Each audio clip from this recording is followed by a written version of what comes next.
Hello and welcome to LFC Focus. It is pre-match build-up showtime as Liverpool travel to Villa Park on Sunday evening for the fourth game of their Premier League campaign. And it's a Premier League campaign that is already shaping up to be a pretty interesting one. And I know there's multiple schools of thought on when the title race starts and when it can be won and when it can be lost and stuff like that. But given the way things have already started with the results Man City have got, they of course drew with Leeds today, which means they have dropped 5 points out of a possible 9 from just their first 3 games, which means Liverpool, having played the same amount of games, have already got a 5-point lead on the team that were our closest title rivals last year. It already feels like some very, very interesting things are happening in the title race, and Guardiola himself was a keen proponent of the idea that the title race is won and lost in the first 8 games. Now, I certainly don't think it can be won in the first 8 games. We've seen teams before win those first 8 and not go on to lift the Premier League trophy at the end of the season, but I do think it can be lost. So it's very, very important to not lose pace,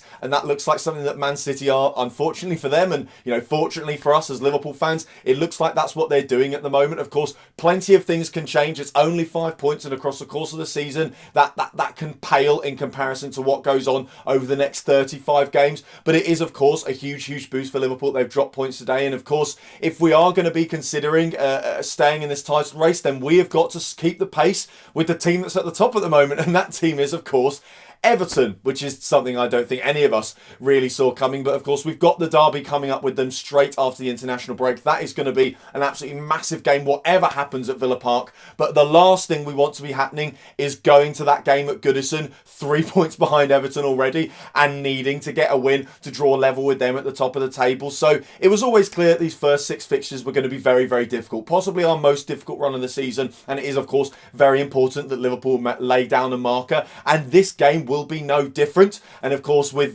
the kind of the thinking around how it played out last season as well, of course, that was a huge moment in the title race for Liverpool. If you ask me, that was probably the moment where it felt like we'd not won it, but certainly we had one hand on the trophy, and it was definitely our league to lose from that point onwards. The way we were able to band together and to come back from 1-0 down with just 3 minutes of normal time left to come away with not just with a result, but with all 3 points was absolutely phenomenal, and was certainly like a watershed moment for this Liverpool side. They've had a lot of moments where they felt like they've come of age and they've taken steps forward, and that is, in my opinion, one of the biggest ones of the Jurgen Klopp era. So with all that in mind, this is a very, very big game, and I think if there is one big boost for Liverpool, it's the fact that there won't be fans, because Villa Park away is almost always a difficult game. I was actually quite surprised by a stat that said Liverpool have won their last 6 games there, which is 1 game away, I think, from the longest run of defeats at Villa Park that Aston Villa have faced after they lost 7 games in a row to Tottenham way back in the 1950s, which was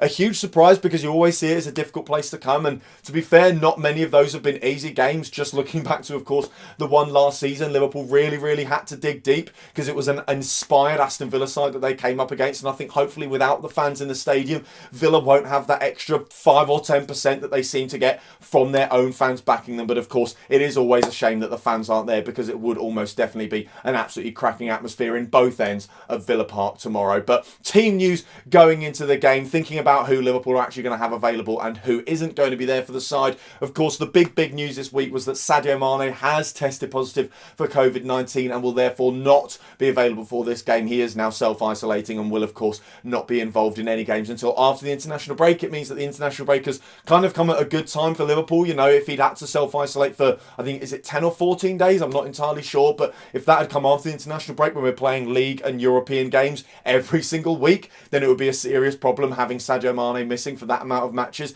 But it's quite fortunate in a way that it has fallen at this time, because we'll only be missing him for the game against Aston Villa. But that does, of course, present Jurgen Klopp with a selection headache, especially given that most of the players you would consider bringing in for Sadio Mane played at least some role in the game against Arsenal in the Carabao Cup on Thursday night. So there's certainly something to think about there as to who will take Mane's place in the front 3. And it is, of course, a little bit of a blow for Liverpool. I think our depth in attack is better than it was last season now. Minamino kicking on, Jota coming in. We've got more options there in terms of what playing style we can go for with backups for Sadio Mane. And we've got more quality and we've got more variety in general of players. So it's not a huge blow, but of course there is naturally going to be a drop-off when a member of the best front 3 in the world is not available for you. And in terms of other fitness news, Jordan Henderson has been passed potentially fit to play. He has been training in the build-up to this game, which is absolutely fantastic to see. Jurgen Klopp has confirmed that there are no more issues with his muscles. He is technically not injured now, so it is pretty much just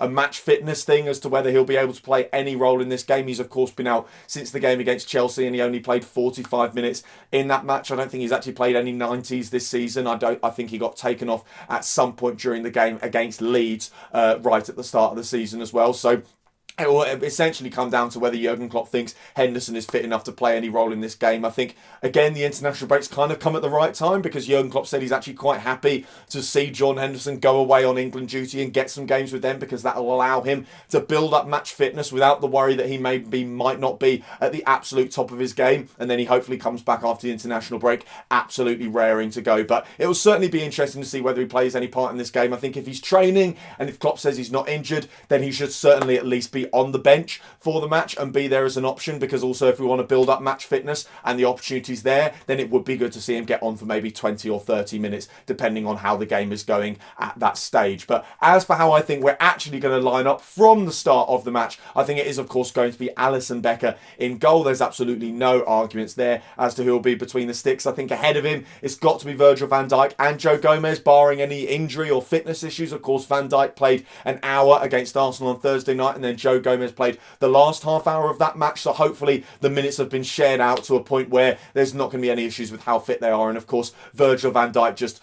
I don't want to jinx it, I'm going to touch wood and everything, but the guy doesn't seem to get injured, and given the way he plays, he defends space so well, he reads the game so well, he doesn't really need to stretch himself that much. He's always got those sprints in his locker, he's got the strength to deal with big strikers and stuff like that, but he rarely needs to use it because he is just that much of an intelligent footballer as well, that he can pretty much anticipate what's going to happen several seconds before it actually does, and therefore always be in the right place at the right time without having to extend himself. So with that in mind, he's almost definitely going to start the game on Sunday, like I said, barring any late fitness issues or anything like that. And then either side of them, arrested Trent Alexander-Arnold and arrested Andrew Robertson, I think, will be returning to the side after they missed out in the Carabao Cup game to fill those fullback roles. And then ahead of them too, I think in midfield it's going to be Fabinho anchoring it, and then either side of him, Gini Wijnaldum and Naby Keita. All three of them have had pretty decent starts to the season. I think Fabinho looked a little bit off it, certainly in the friendlies as well. Looking back to the game against Blackpool,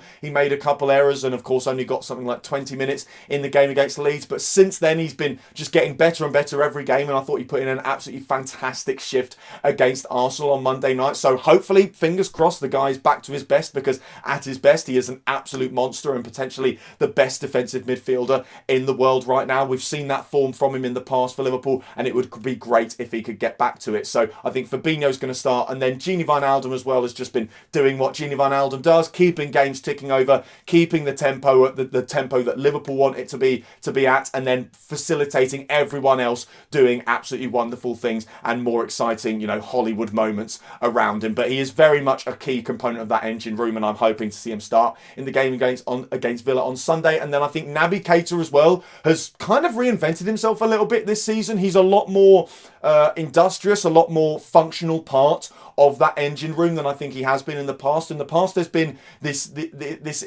pressure on him to be the most advanced and the most creative and the most sort of flair-like player of the midfield three. It's been this idea that he should be the furthest forward and he should be carrying the ball and going on mazy dribbles and, hitting beautiful dinked passes and stuff like that. He should basically be, Phil Coutinho, while also being a more functioning member of the midfield three. And it seems like Jurgen Klopp has actually given him a different role this season, a bit more of a Wijnaldum role, and maybe there's some thinking there around the fact that Wijnaldum's got 1 year left on his contract and someone is going to have to take that role off him, and as a result, with Naby Keita probably staying at the club for a few years at least, unless things go wrong for him in terms of form and he falls out of favour and stuff like that, then maybe the idea is to turn Naby Keita from an attacking player into a more industrious number 8 engine room player, like we essentially did with Wijnaldum when he first arrived. He arrived as a creative number 10 and Jurgen Klopp pulled him back and turned him into a more functional player, and it looks like we're doing the same with Naby Keita. There is therefore the risk that maybe the midfield is a bit samey, that you've got two number 8s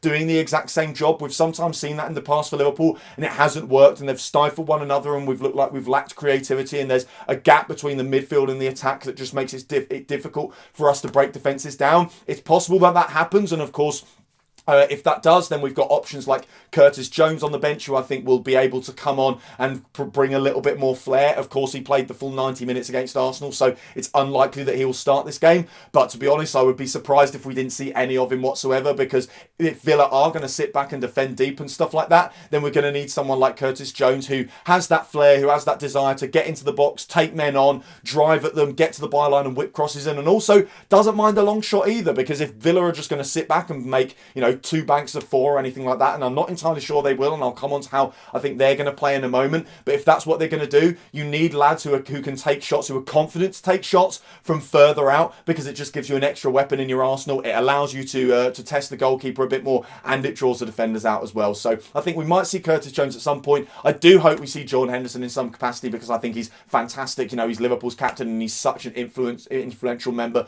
of the team when he's on the pitch, but I think it's a little bit too risky to start him. So I think the midfield we go with is Fabinho, Gini and Keita, and then I think Salah and Firmino are nailed on to start as two members of the front three, and then I think the final one that's going to make it up is probably going to be Diogo Jota. This is, of course, a really, really tough one to call, because Jota played, it was, I think, 75 minutes of the game against Arsenal on Thursday night, so he might not have full sharpness, and I certainly wouldn't be surprised if he gets taken off at some point in the game should he start. Minamino, on the other hand, played the full 90 against Arsenal, so maybe that just edges it a little bit. However, of course, Divock Origi only came on as a sub on Thursday night, so he's probably got a lot more energy in his legs, but I just think Origi on the left wing, it's not really worked lately. It worked a little bit when he first started doing it in the 2018-19 season. I think it caught defenders by surprise. They didn't know how to deal with someone like Divock Origi running at them from the flanks. But now he's been found out a little bit, and I think teams know what to do to deal with Divock Origi from that position. So listen, if Firmino wasn't available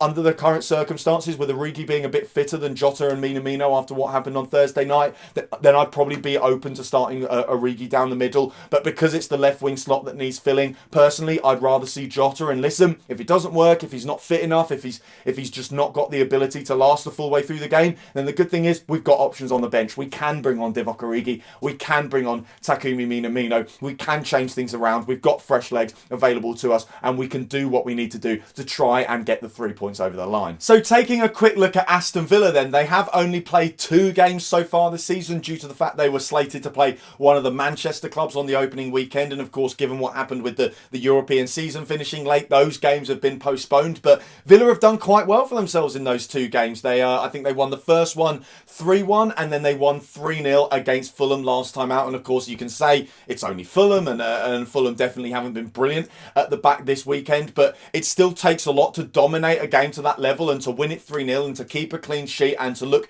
from minute 1 to minute 90 like you're pretty much guaranteed to take home all 3 points. For a team like Aston Villa, who are a little bit further down the table and are probably not going to finish in the higher parts of the Premier League, although stranger things have happened, it's very impressive the way they managed their way through that game. And I think it will be very interesting how they approach this one. I think given how they've started the season, last season they were a very different outfit for multiple reasons. Of course, it was their first season back in the Premier League, so they didn't want to get ideas above their station, if you will. They were very respectful towards opponents, and when Liverpool came to Villa Park, they had a very, very clear game plan, and it very almost worked for them, to be fair. They planned to get that goal early on, to use set-piece routines to undo Liverpool. That worked absolutely brilliantly for them, and then they planned to sit on that lead, not in an idle way, but to be very, very compact, to stop Liverpool breaking them down, to stop all of our creativity. And they did that very well, and it's just through sheer force of will on Liverpool's part that we eventually finally managed to get the win over the line with those 2 late goals. But it was an admirable performance from Aston Villa. But I think now,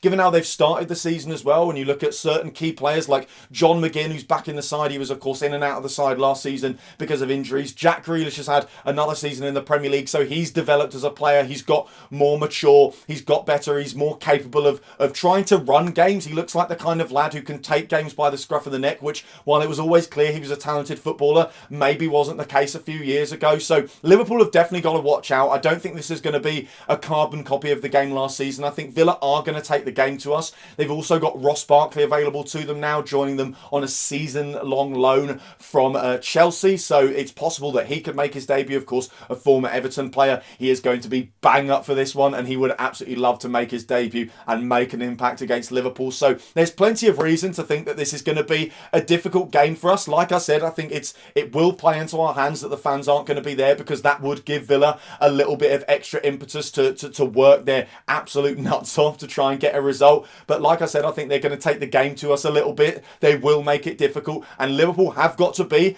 at their absolute best to win this match and take home 3 points and keep the pace with those pace setters at the top of the Premier League, Everton. But the most important thing is Liverpool have been at their absolute best quite a lot of the time over the last couple of years, so I think it's safe to say we will see a good performance from Liverpool this weekend, and I do think we're going to get all 3 points taken home for a full 12 points or a possible 12 before the international break. Let me know how you think the game is going to go down in the comments below. Apart from that, that is all for today's video. Thank you guys very, very much for watching. If you did enjoy the video, as always, you know what to do. Hit the like button down there, hit that subscribe button there if you're new around here. Check out some of the other videos that have been out on the channel in the past. Don't forget to follow at LFC Focus TV on Twitter, and I'll be back with another video again very soon. Until then, bye for now.